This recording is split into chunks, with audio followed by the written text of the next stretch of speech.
2.47 ஓம் நமோ பகவதே வாசுதேவாய. ஓம் நமோ பகவதே வாசுதேவாய. ஓம் நமோ பகவதே வாசுதேவாய. கிருஷ்ணா கருணா சிந்து தீனபந்து ஜெகத்பதே கோபேஷ கோபிகா காந்த ராதா காந்த நமோஸ்துதே தப்த காஞ்சன கௌராங்கி ராதே பிருந்தாவனேஸ்வரி விரஷபான சுதே தேவி பிரணமாமி ஹரிப்ரியே. कृष्णाय वासुदेवाय देवकी नंदनाय च नंदगोपकुमाराय गोविंदाय नमो नमः.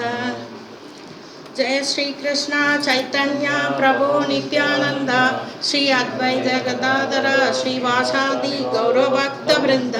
हरे कृष्णा कृष्ण कृष्ण हरे हरे हरे राम राम राम हरे हरे. உள்ள வைஷ்ணவாளுக்கும் ஆன்லைன் வைஷ்ணவாளுக்கும் என்னோட பணிவான வணக்கங்கள். பிரபுஜிக்கும் மாதாஜிக்கும் வாய்ப்பளித்தமைக்கும் பணிவான வணக்கங்கள். 2.47 இதுக்கு முன்னாடி ஸ்லோகத்தில் என்ன சொல்லியிருக்காங்கன்னா, நம்ம இந்த கலியுகத்தில் நம்ம யாகம் யஜ்யம் இதெல்லாம் பண்ணுற அளவுக்கு நம்மகிட்ட சிரத்தை கிடையாது, யாரும் அந்த அளவுக்கு பண்ணுறதில்ல. அதனால் சைத்தன்ய மகாபிரபு கலியுகத்தில் அவதாரம் பண்ணி ஹரே கிருஷ்ணா மகா மந்திரத்தை அதை டெய்லி உச்சரித்தாலே எல்லாரும் சொன்னதுக்கு இதுவாகும் அப்படின்னு சொல்லியிருக்காங்க. எப்படி ஆற்ற நீர் எல்லா தேவைகளையும் பூர்த்தி செய்து, அந்த மாதிரி மகா மந்திரம் ஹரே கிருஷ்ணா மகா மந்திரம் எல்லா இதுக்கும் அது சமமானது. அதை சொன்னாலே பகவான் திருப்தி அடைகிறாரு. யாக யஜ்யங்கள்லாம் பண்ணால் கிருஷ்ணா எப்படி திருப்தி அடைகிறாரோ அதை நம்ம செய்ய முடியாதுனால இந்த மகா மந்திரம் சொன்ன போதும் அப்படின்னு முன்னாடி ஸ்லோகத்தில் சொல்லியிருக்காங்க. இப்போ ஸ்லோகம் பார்ப்போம். கர்மண்யே வாதிகராஸ்தே மா பாலேஷு காதச்சனா மா கர்ம பலா ஹேதுர்பூர் மா தே சங்க சத் அகர்மணி. உனக்கு விதிக்கப்பட்ட கடமையை செய்ய மட்டுமே உனக்கு அதிகாரம் உண்டு. ஆனால் செயல்களின் பலன்களில் உனக்கு அதிகாரம் இல்லை. உனது செயல்களின் விளைவுகளுக்கு உன்னைய காரணமாக ஒருபோதும் எண்ணாதே. கடமையை செய்யாமல் இருக்க ஒருபோதும் பற்றுதல் இல்லாதே அப்படின்னு கிருஷ்ணா அர்ஜுனன் சொல்றாரு. இதில் என்ன சொல்றாங்கன்னா, நமக்கு இந்த ஸ்லோகத்தில் 3 விஷயங்கள் உள்ளன. விதிக்கப்பட்ட கடமைகள், தீய செயல்கள் மற்றும் செயலற்ற தன்மை. விதிக்கப்பட்ட கடமைகள்னா பௌதிக இயற்கையின் குணத்திற்கேற்றாற் போல நமக்கு கடமைகள் சிலதான் விதிக்கப்பட்டிருக்காங்க. உதாரணத்துக்கு கர்மானா செயல். நமக்கு விதிக்கப்பட்ட கடமைனா, இப்போ பிராமணர் இருக்காங்கன்னா, பிராமணர் என்ன சொல்லியிருக்காங்கன்னா, அவங்க யாகம் பண்ணுறது, தானம் வாங்கிறது, தானம் எடுத்ததை மிச்சமாக இருந்தால் அதை திருப்பி கொடுத்தணும், அளவுக்கு மீறி சேமித்து வைக்கக்கூடாது. இப்போ சத்திரியன்னா பிரஜைகளை காப்பாற்றுறது, நாட்டை நல்லா செழிப்பாக வச்சு இருப்பேன். வைஷ்யாவுக்கு ஒரு தர்மம் இருக்குது. விவசாயம்னா பசுக்களை பராமரிக்கிறது, விவசாயம் பண்ணுறது, தானியங்களை உற்பத்தி பண்ணுறது. சூத்திரர்களுக்கு கடுமையாக உழைக்கிறது. அந்த மாதிரி 4 வருஷம் வர்ணாசிரமம் அவங்கவுங்களுக்கு ஒரு கடமை கொடுத்தாங்க. அந்த மாதிரி அவங்கவுங்க கடமையை கரெக்டாக செய்யணும். ரெண்டாவது தீய செயல்கள். தீய செயல்கள்னால் இப்போது நமக்கு பிரபுபாதா சொல்லியிருக்காங்க, காலையில் எந்திரிக்கணும், மங்களாரத்தி பண்ணுறது, சாண்டிங் பண்ணுறது, பாகவதம் பகவத்கீதை படிக்கிறது, பிரசாதம் சாப்பிட்றது, இப்படி நமக்கு ஷெட்யூல் போட்டு கொடுத்துருக்காரு தினசரி. இந்த இதெல்லாம் செய்யணும். இதை நம்ம தவறாமல் செய்யணும். இதை தவறி நம்ம வேறு ஏதாவது செஞ்சோம்னா அதெல்லாம் தீய செயல்கள் ஆகும்.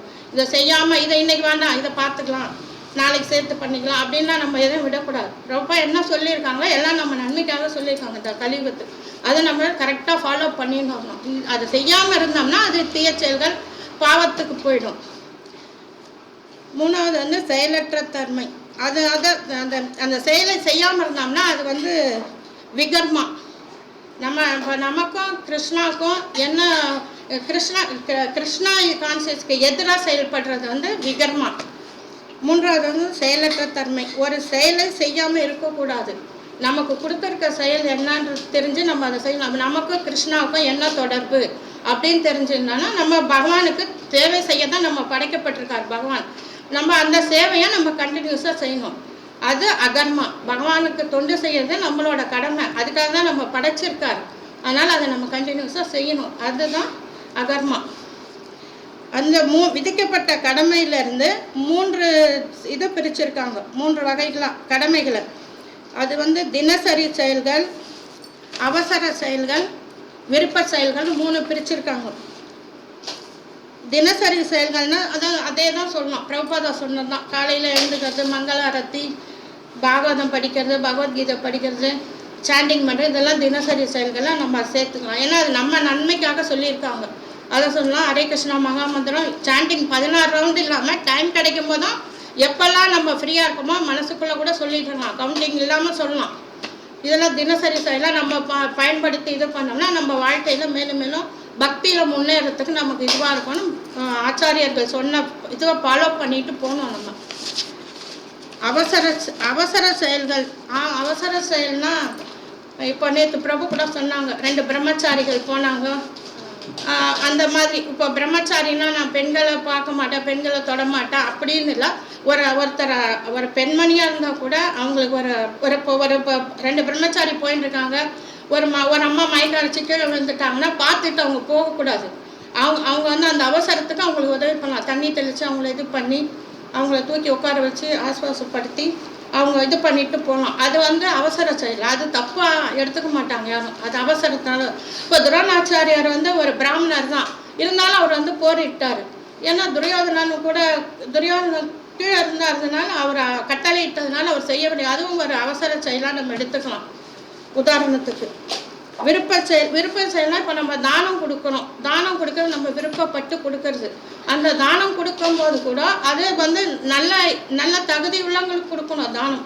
இப்போ பகவான் சேவைக்கு யாருன்னா கேட்டாங்கன்னா அந்த மாதிரி கொடுக்கலாம். டெம்பிள் எடுத்து போய் கொடுக்கலாம். அது தப்பான பேருக்கு போய் செஞ்சுட்டோம், அதனால் வரக்கூடிய பாவம் நமக்கு சேரும். அதனால் மறுபடியும் நம்ம பிறப்பு இறப்பு என்ற இந்த பௌதிகத்தில் மறுபடியும் நம்ம பிறக்க வேண்டியதாக. அதாவது தானம் கொடுப்பது நம்ம விருப்பப்படுற செயல். அதையும் கிருஷ்ணரை மையமாக வச்சு நம்ம தானம் கொடுத்தோம்னா அது நமக்கு நல்லதாக பகவான் இது பண்ணிப்பார். அதில் வர பகவானை நினச்சி தானம் கொடுத்தோம்னா நமக்கு அதில் வர நல்ல தீமை எல்லாமே பகவான் பார்த்துப்பார். இதில் பிரபுபா என்ன சொல்லியிருக்காங்கன்னா, செயல் கர்மன்னா செயல். நான் ஆத்மா, இந்த உடல் இல்லை அப்படின்னு நினச்சிக்கிட்டு வேலை செய்யாமல் இருக்கக்கூடாது. சும்மா வேலை செய்யாமல் சும்மா இருந்தோம்னா அந்த வேலை செய்யாமல் சும்மா இருப்பவங்களின் மூளை பிசாசுகளின் பட்டறை கூடம் ஆகிவிடும்னு பிரபுபா சொல்லியிருக்காங்க. ஹரே கிருஷ்ணா பிரபுஜிக்கும் மாதாஜிக்கும் அடியேனின் தாழ்மையான வணக்கங்கள்.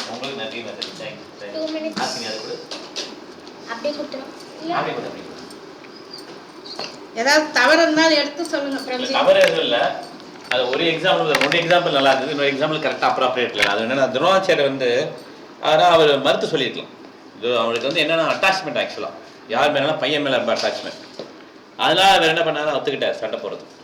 அவர் என்ன பண்ணலாம், அப்பயே வெளியே வந்திருக்கலாம். நான் அந்த திரௌபதியை இது பண்ணும்போதே அவர் என்ன பண்ணியிருக்கலாம், முடியாதுன்னு சொல்லியிருக்கலாம்.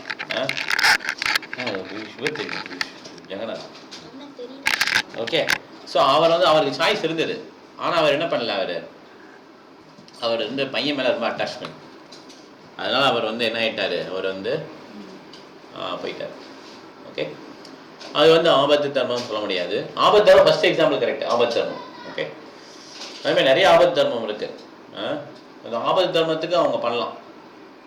பரசுராமர் பண்ணார் இல்லையா, சத்திரிகளை அழிச்சது. அப்பாவை கொண்டுட்டாங்க இல்லையா, அப்போ அவர் இது பண்ண இறங்கினார். ஓகே. இந்த மாதிரி அவர் தர்மத்தை நிலைநிறுத்தினார். நிறைய ஆபத்து தர்மம் நம்ம ஆபத்து தர்மத்துக்கு நமக்கும் இருக்கும். அந்த மாதிரி என்னென்னா, அந்த மாதிரி பிரசாதம் சாப்பிட முடியல, சில சமயம் மாட்டிக்கிட்டோம் அப்படிங்கிறப்ப அந்த ஆபத்து வேலையில் என்ன பண்ணலாம், தயிர் சாதம் இந்த மாதிரி சாப்பிட்டுக்கலாம். கல்யாணத்துக்கு போயிருக்கோம், வேறு வழியில். அதுக்காகவே நம்ம தயிர் சாதம் சாப்பிட்றதுக்காக போகக்கூடாது. எல்லாம் நம்ம பிளான் பண்ணி வச்சுருக்கணும், முடியல, எதுவுமே பண்ண முடியல, 2 நேரம் சாப்பிடல, பசிக்குது அப்படிங்கிறப்ப நம்ம என்ன பண்ணக்கூடாது, நம்ம இது பண்ணக்கூடாது. ஆபத்து தர்மத்துக்கு ஓகே. இதுதான் ஆபத்து அவசர கால செயல்கள்னு சொல்லுவாங்க. அவசர கால செயலுக்கு இன்னொரு எக்ஸாம்பிள் என்ன சொல்லுவாங்கன்னா, அந்த பராசர முனி வந்து போட்டில் போயிட்டு இருப்பாங்க, ஒரு மீனவ பெண்ணோட போயிட்டு இருப்பாங்க. அப்போ டைம் வந்துடும், ஒரு பெரிய மகாபுருஷன் பறக்கிறதுக்கு டைம் வந்துடும். அப்போ அவர் என்ன பண்ணுவார், அந்த மீனவ பெண்ணை வந்து எனக்கு சொல்வார், நீ வந்து குழந்தை பெற்றுக்கணும் அப்படின்பார். அந்த மீனவ பெண் கல்யாணம் ஆகலை, அவங்க வந்து பயப்படுவாங்க, முடியாதுன்னுவாங்க. அப்போ சொல்வார், நீ கவலைப்படாத, உனக்கு கண்ணீர் தன்மை திருப்பி வந்துடும், உனக்கு உடம்பு வந்து எப்பயுமே மீன் பிடிக்கிறவங்களுக்கு நாரும் இல்லையா, உடம்பு எப்பயும் வாசமாக இருக்குன்னு சொல்வார்.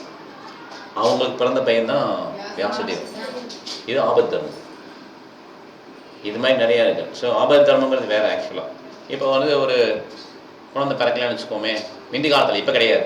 அப்போ ஆபத் தர்மத்துக்கு என்ன பண்ணாங்கன்னா, வியாசதேவரை கூப்பிட்டு அவங்க செயற்கை பண்ணி குழந்தை உருவாக்குனாங்க. அப்படின்னா திருதராஷ்டிரன், பாண்டு, இந்த 2 பேருமே நல்லா பிறக்கல. ஏன்னா 2 பேரும் கண்ணை முடிப்பாங்க ஒருத்தவங்க. ஏன்னா வியாசதேவர் பார்க்கறதுக்கு ரொம்ப இதாக இருக்க மாட்டார், கண்ணை முடிப்பாங்க, அதனால கூட தான் பிறந்துருவாங்க. இன்னொருத்தவங்க பயந்துருவாங்க வியாசதேவர் பார்த்து, பேலா இருப்பாங்க. பாண்டு அல்பாயுஸ். 3வது அவங்கள பணிப்பெண்ணை அனுப்பிச்சிடுவாங்க. 3வது பொண்ணு போய் பணிப்பெண்ணை அனுப்பிச்சிடுவாங்க 3ஆவட்டம். அப்போ அந்த பணிப்பெண் எதுவுமே சேவை மனப்பான்மை போனதால அவருக்கு பிறந்த குழந்தை வந்து விதுரன். இது வந்து இதான் ஆபத்து தரும். இது வந்து விலை கிடையாது, டைனஸ்டி போயிடுச்சு, அவசர காலம் பண்ணுங்க. அந்த மாதிரி அந்த கலியுகத்தில் அவசர காலம். இது அவசர காலத்துல என்ன பண்றோம், எல்லாரையும் ஃப்ரீஸ் பண்ண சொல்றோம். புரியுதா? இதை பெரிய போர் நடந்து வச்சுக்கோங்களேன். போர் நடக்கும் என்ன பண்ணுவாங்க, எல்லாத்தையும் டாக்டர் அனுப்ப முடியாது. டாக்டர் நீங்கள் டாக்டர் ரொம்ப பட்டறை. அப்போ என்ன பண்ணுவாங்க, மெடிக்கல் காலேஜ் ஸ்டூடெண்ட்ஸாக இருப்பாங்கல்ல, அவங்களுக்குலாம் சட்டையை போட்டு விட்டு என்னென்ன பண்ணணும் லேசாக சொல்லி கொடுத்து, நீங்களா போங்க எல்லாம் ட்ரீட் பண்ணுங்கன்னா அவங்களும் டாக்டர் மாதிரி என்ன பண்ணுவாங்க, ட்ரீட் பண்ணுவோம். அந்த மாதிரி தான் நம்மலாம். ஓகே, நம்மளாம் உண்மையான ப்ரீசர். நம்மளாம் அவசர காலத்துக்கு என்ன பண்ணியிருக்கோம், நம்ம புறப்பா புக்கை படிச்சுட்டு அவருடைய புக்கை படித்து அப்படி கிடைக்கிற சொல்கிறது. அது ஆனால் மக்கள் அவங்க கவலைப்படுவாங்க. அதில் நிறைய என்ன பண்ணுவாங்க, மக்கள் ஓகோ ஆகோன்னு சொல்லுவாங்க, பிரபு மாதாஜி அப்படின்னு. அதெல்லாம் மயங்கிடக்கூடாது. ஓகே, இதெல்லாம் பிறப்பா சொல்லுது அப்படின்னு வேலை பண்ணுறோம். அவசர காலத்துக்கு நம்ம உதவி பண்ணிட்டு இருக்கோம், ட்ரீட்மெண்ட் கொடுத்துட்டு இருக்கோம். ஓகே, நம்ம உண்மையான டாக்டர் கிடையாது, ஒன்லி ஸ்டூடெண்ட்ஸ். நம்ம மறந்து போய் உண்மையான டாக்டர் நினைச்சோம்னா என்ன ஆகிடும், நம்மளுடைய ஃபால் டவுன் ஸ்டார்ட் ஆகிடும். நான் வச்சுக்கோங்க. ஓகே, நம்ம என்ன பண்ணுறோம், பிரபு என்ன சொல்கிறோம் அப்படி ரிப்பீட் பண்ணுறோம். சில சமயம் கொஞ்சம் மூளை கொடுக்குறாரு, புத்தி கொடுக்குறாரு கிருஷ்ணர், அதை யூஸ் பண்ணி கொஞ்சம் கொஞ்சம் பண்ணுறோம், அவ்வளோதான். Okay, first year medical college student மாதிரி தான். ஓகே, வேணா டாக்டர்ஸ். இதான் வந்து அவசர கால உதவிகள். ஓகே, ஆமாம். ஸோ ஓகே, இது முடிச்சுக்கலாம். மாதாஜி நல்லா பிரச்சனை பண்ணாங்க, அவங்களுக்கு கிளாப் பண்ணலாம். இப்போ வந்து நம்ம என்ன பண்ணிட்டோம்னா, ஒரே ஒரு ப்ரெசன்டேஷனை மாற்றிட்டோம். ஏன்னா லாஸ்ட் டைம் பிரச்சனை வந்தது, சுரேஷ் நிறைய பேச நினைச்சாங்க, அப்புறம் கட் பண்ணோம் அவங்க பேச.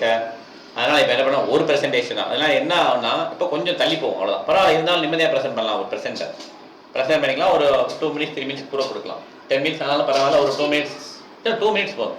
அப்புறம் அதுக்கப்புறம் ஒரு நேட்டாக டிஸ்கஸ் பண்ணோம் இல்லையா, 2 மினிட்ஸ் 10 மினிட்ஸே வச்சுக்கோங்க நீங்கள்.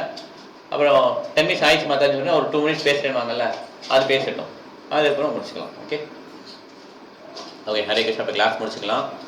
இங்கே இருக்க வைஷ்ணவர்கள், ஆன்லைன் இருக்க வைஷ்ணவ வைஷ்ணவ பிரணாமம் பண்ணலாம். வாச்சா கல்பதருபஸ்ய கிருபா சிந்துப்யேவ ச பதிதானா பாவனேப்யோ வைஷ்ணவேப்யோ நமோ நமः. ஹரே கிருஷ்ணா. Thank you. ஹரே கிருஷ்ணா. ஹரே கிருஷ்ணா மாதாஜி. ஹரே கிருஷ்ணா. ஹரே கிருஷ்ணா.